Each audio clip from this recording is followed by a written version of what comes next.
اعوذ باللہ من الشیطان الرجیم، بسم اللہ الرحمن الرحیم۔ السلام علیکم ویئرز، آج ہم جس موضوع پہ آپ کو انفارمیشن دینا چاہ رہے ہیں وہ ہے خواب کے بارے میں۔ ظاہری بات ہے ہر ایک نارمل جو انسان ہے اس کو خواب بھی آتے ہیں، اچھے خواب بھی آتے ہیں، برے بھی آتے ہیں، تو اس کے درمیان یہ ڈفرینشیٹ کرنا کہ آپ کو خواب کس طرح کا آتا ہے، اور سب سے پہلے تو اس کی اہمیت کو جاننا بہت ضروری ہے، کیونکہ حضرت صلی اللہ علیہ وآلہ وسلم کی احادیث مبارکہ بھی اس معاملے میں موجود ہیں، اور حضور پاک صلی اللہ علیہ وسلم کی ایک بڑی اہم حدیث جو ہے وہ اس بارے میں ہے کہ بشارتوں کے سوا نبوت کی کوئی چیز باقی نہیں رہی۔ تو صحابہ اکرام نے فرمایا کہ بشارتوں سے کیا مراد ہے، تو آپ صلی اللہ علیہ وسلم نے فرمایا کہ سچا خواب۔ چونکہ ہم سب کو معلوم ہے کہ نبوت جو ہے وہ تو حضور پاک صلی اللہ علیہ وسلم پہ آ کے ختم ہو گئی ہے، اب اس کے علاوہ تو ہمیں اور وہی تو کسی پہ نازل نہیں ہو سکتی ہے، تو اللہ تعالیٰ کی طرف سے اگر کسی بھی چیز کا اشارہ ہو، کسی اچھے کام کا، یا کوئی آپ کی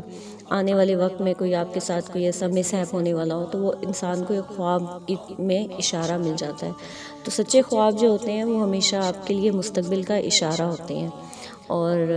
اسی طرح حضور پاک صلی اللہ علیہ وسلم نے فرمایا کہ سچا خواب جو ہے وہ نبوت کا 40واں حصہ ہے۔ تو اس حساب سے اور اس حدیث سے تو یہی ظاہر ہوتا ہے کہ نبوت تو جاری نہیں ہے، لیکن دوسرے لفظوں میں سچا خواب جو ہوتا ہے وہ نبوت کا ہی پرتو ہوتا ہے، اور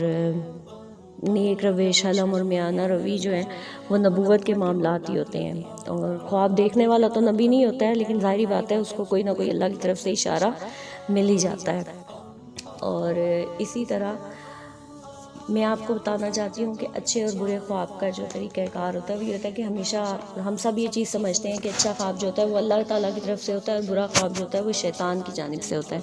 تو یہ فرمایا گیا ہے کہ جب کوئی شخص پسندیدہ خواب دیکھے تو اسے صرف اس شخص سے بیان کرے جس سے وہ محبت کرتا ہے یا جس پہ اعتماد کرتا ہے، اور جب کوئی مکروہ خواب دیکھے یا کوئی برا خواب دیکھے جس میں کوئی شر انگیزی ہو،